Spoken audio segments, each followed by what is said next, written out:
এতদিন সবাই ফোন করতো গেজেটের খবর কি, গেজেট কবে হবে, এটা নিয়ে সবাই প্রশ্ন করত। আর আজকে দুপুর থেকে সবাই ফোন দিয়ে জিজ্ঞেস করছে, মালিক ভাই চাল কয় কেজি পাবো, তেল কয় কেজি দিবে, আটা, লবণ, সুজি, ময়দা ইত্যাদি ইত্যাদি রেশনে কি কি থাকবে। মানে আমি আজকে এই ফোনগুলি পাওয়ার পর থেকে মানে হাসতে হাসতে অস্থির হয়ে যাচ্ছি যে বাঙালি কতটা মানে লোভী হইতে পারে।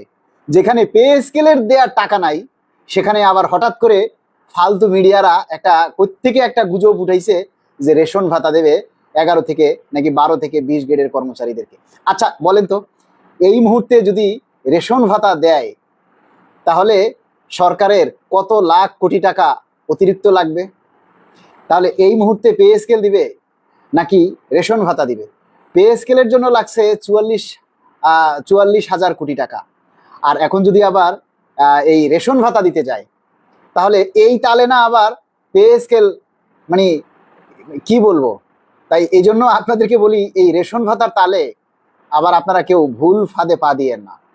আমরা এই মুহূর্তে আগে চাই পে স্কেলের গেজেট, তারপর অন্য যা খুশি। যদিও রেশন ভাতা আমাদের দাবির মধ্যেই ছিল, তারপরও যেহেতু দেশে অর্থনৈতিক সংকট, এই মুহূর্তে আসলেই কি রেশন ভাতা দেয়া কি সরকারের পক্ষে সম্ভব কি না, সেটা তো আসলে ভাববার বিষয়। আর এই রেশন ভাতার বিষয়টা হচ্ছে, গত ডিসি সম্মেলনে ডিসি সাহেবেরা নিম্ন গ্রেডের কর্মচারীদের কথা চিন্তা করে রেশনের দাবি তুলেছিলেন, তখন কিন্তু পে স্কেলের ঘোষণা হয়নি। আর আজকে দেখলাম সেই রেশনের খবর সারা দেশে ছড়িয়ে পড়ছে, বিভিন্ন মিডিয়া এখন পে স্কেলের দাবির কথা বলে রেশন নিয়ে পড়ছে। তাও একটা দিকে স্বস্তি পেলাম যে এই সমস্ত ফালতু মিডিয়ারা এখন আপাতত পে স্কেল বাদ দিয়ে রেশন নিয়ে পড়ছে, তাও অন্তত একটা দিক থেকে একটু রেহাই পাচ্ছি। আবার দেখেন, আমাদের কিছু কর্মচারীরা আছে যারা বলতেছে আইএমএফ নাকি আবার পে স্কেলকে তুলে নিয়ে যাবে। আসলে বিষয়গুলি হচ্ছে, এই সপ্তাহে আইএমএফ এর একটা প্রতিনিধি দল বাংলাদেশে আসতেছে। ওনারা সরকারের সাথে বৈঠক করবে। বাংলাদেশ সরকারকে আমরা যতটুকু জানি যে 500 কোটি মার্কিন ডলার ঋণ দেবে বাংলাদেশকে, যাতে বাংলাদেশ ঘুরে দাঁড়াতে পারে, আরো ডেভেলপ হতে পারে। এই কারণে চিন্তা করতেছে আইএমএফ। এবং আইএমএফ এই যে বৈঠক করবে, এর মধ্যে পে স্কেলের কথাটাও ওনারা পর্যবেক্ষণ করবে। কি পর্যবেক্ষণ করবে? এই যে এই মুহূর্তে এই সরকার আসছে, এসে 6 মাসের মাথায় এই যে পে স্কেল দিচ্ছে, এখন পে স্কেল দিতে গেলে যে অনেকগুলি টাকা লাগবে, এই টাকাটার অর্থের যোগানটা সরকার কিভাবে ম্যানেজ করবে, কই থেকে এই অর্থের যোগানটা সরকার দিবে, এই বিষয়গুলি নিয়ে সরকার ওনারা আইএমএফ এর প্রতিনিধি দল সরকারের সাথে আলোচনা করবে। তো যেহেতু সরকার পে স্কেল দেওয়ার জন্য উদ্যোগ নিয়েছে, পে স্কেল দেওয়ার কথা 1 জুলাই 2026 থেকে পে স্কেল দেওয়ার কথা ঘোষণা করেছে, সেহেতু সরকার আইএমএফ কে কিভাবে বুঝ দিবে, অর্থের যোগান কিভাবে হবে, রাজস্ব খাত থেকে নাকি ট্যাক্স বৃদ্ধি করে না কিভাবে, এটা তো সরকারের চিন্তা। এগুলি কি আমাদের চিন্তা বলেন? আমাদের মধ্যে অসংখ্য কর্মচারীরা এই নিয়ে বিরূপ মন্তব্য শুরু করে দিয়েছে। আইএমএফ পে স্কেল তুলে নিয়ে যাবে, এইটা করবে, সেইটা করবে, হেন করবে, তেন করবে। মোট কথা হচ্ছে যে সরকারি চাকরি করে সরকারের উপরে বিন্দু পরিমাণ আস্থা কর্মচারীদের নেই। কর্মচারীরা বুঝতেই চায় না যে মহান সংসদে যেটা ঘোষণা হয় সেটা আর সহজে বাতিল করার সুযোগ নেই। জাতীয় মহান সংসদে ঘোষণা করার আগে মহামান্য রাষ্ট্রপতি এবং মাননীয় প্রধানমন্ত্রীর অনুমোদন হয়েছে এই পে স্কেলের জন্য। এই পে স্কেলটা 1 জুলাই থেকে সরকার দিবে বলেছিল, ধাপে ধাপে বাস্তবায়ন হবে। আমরা এই ধাপে ধাপের কথা শোনার পর বিভিন্নভাবে ব্যাখ্যাগুলি আমি নিজে এই ব্যাখ্যাগুলি তুলে ধরেছি বিভিন্ন মিডিয়াতে, ডেলি ক্যাম্পাসে, সোনালী নিউজে, আমরা স্মারকলিপি দিয়ে আরো বিভিন্নভাবে আপনাদের মাধ্যমে আমরা এই ব্যাখ্যাগুলি তুলে ধরেছি। যারা আছেন এই মুহূর্তে 500 মানুষ লাইভে আছেন, দয়া করে সবাই একটা করে শেয়ার দিন। ভাই আপনাদের দাবির কথাগুলি তুলে ধরছি, আপনাদের দাবির কথাগুলি বলছি। আপনি যদি এটা শেয়ার করে প্রচার না করেন তাহলে কে করবে?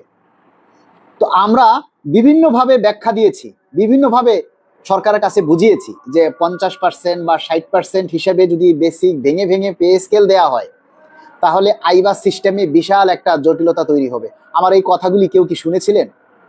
আপনারা যারা আমার ভিডিওগুলি দেখেন, আমার আপডেট দেখেন বা আমার পেজকে ফলো করেন, তারা অবশ্যই এই কথাগুলি শুনেছেন যে আমি এই ব্যাখ্যাগুলি তুলে ধরেছিলাম যে বেসিক ভেঙে পে স্কেল দিলে 3টি সমস্যা দেখা দিবে।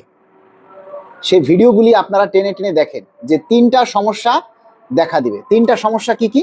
প্রথমত আইবাসের সমস্যা দেখা দিবে যে আইবাসে বেসিক ভেঙে দিতে গেলে পুরো আইবাস সিস্টেমকে 2বার চেঞ্জ করতে হবে। অর্থাৎ আপনি প্রথমবারে 50% দিবেন, তখন আপনাকে আইবাস চেঞ্জ করতে হবে। আবার যখন সেটাকে 100% নিয়ে আসবেন, তখন আবার আইবাসকে চেঞ্জ করতে হবে। এরপরে 2 নম্বরে হচ্ছে আপনি যদি 50% ভেঙে দেন, তাহলে আপনি কি ফিক্সেশন কয়বারে করবেন? একবারে করবেন নাকি 2বারে করবেন? তারপরে হচ্ছে 3 নম্বর সমস্যা হচ্ছে যারা 1 জুলাইতে পিআরএল যাদের শেষ, যাদের ফাইনাল সেটেলমেন্ট দিয়ে একবারে বিদায় করতে হবে, তাদেরকে আপনি কয়ভাবে বিদায় করবেন? তাদেরকে আপনি ভেঙে বা পার্সেন্টেজ আকারে আপনি দিতে পারবেন কিনা? এই যে সমস্যাগুলি আমি তুলে ধরেছিলাম, আপনাদের মনে আছে কিনা আমি জানি না। সুতরাং সরকার কিন্তু এখন টাকা না থাকলেও ধার করে হলেও ওই আইবাস সিস্টেমকে ঠিক রাখার জন্য আমাদের 100% মূল বেতন সরকারকে একবারেই দিতে হবে। এবং সেই ক্ষেত্রে হয়তো সরকার ভিন্ন পলিসি নিতে পারে। সেই পলিসিগুলোও আমরা সরকারকে তুলে ধরেছিলাম যে যেহেতু আমরা দেশের নাগরিক, দেশের প্রতি, রাষ্ট্রের প্রতি আমাদেরও একটা দায়বদ্ধতা আছে, আমাদেরও দায়িত্ব আছে। তাই আমরা প্রস্তাব দিয়েছিলাম যে মূল বেতনকে প্রয়োজনে 2 ভাবে ভাগ করে দিন। প্রথম ধাপে বাড়ি ভাড়া, দ্বিতীয় ধাপে অন্যান্য ভাতা দিন, কিন্তু মূল বেতন আমরা একবারেই চাই। আমি ভাই জোরে কথা বলতে পারতেছি না, জোরে কথা বললে আমার পিছনের এই অংশে রক্ত জমাট বেঁধে একটা চাপ সৃষ্টি করে, যেটা আমার জন্য খুব কষ্ট হয়। আমি এইটা নিয়ে খুব দুশ্চিন্তায় আছি। আমি চিকিৎসকের কাছে গেলেও আসলে আমি একবার সিটি স্ক্যানও করাইছি, কিন্তু কোনো কিছু ধরা পড়তেছে না, বুঝতে পারতেছি না। আপনারা সবাই আমার জন্য একটু দোয়া করবেন। আচ্ছা, যাই হোক, যেটা বলতেছিলাম, এখন হঠাৎ করে বিভিন্ন মিডিয়া আজকে দেখলাম যে রেশন ভাতার বিষয়টা সামনে নিয়ে আসছে। আপনারা এই রেশন ভাতার ফাঁদে কেউ পা দিয়েন না। আপনারা সবাই মিলে শুধু ওই দাবিটাই করেন, আমরা দ্রুত সময়ের মধ্যে পে স্কেলের গেজেট চাই। দ্রুত সময়ের মধ্যে আমরা পে স্কেলের গেজেট চাই। রেশন দিলে দিল, না দিলে নাই, কিন্তু আগে পে স্কেলটা নিয়ে নিন। রেশন ভাতাকে আপনারা এই মুহূর্তে সামনে টাইনা আইনেন না। যারা মিডিয়ারা যা বলে বলুক, ওরা হলো ব্যবসায়িক। মিডিয়ারা হলো প্রফেশনাল ব্যবসায়িক, ওদের কাজই হচ্ছে ব্যবসা করা, আপনাদের চোখে ধুলা দেওয়া। ওরা হেডলাইনে লিখবে একটা আর ভিতরে লিখবে আর একটা, মানে আপনাদের চোখে ধুলো দিয়ে ওরা ইনকাম করবে।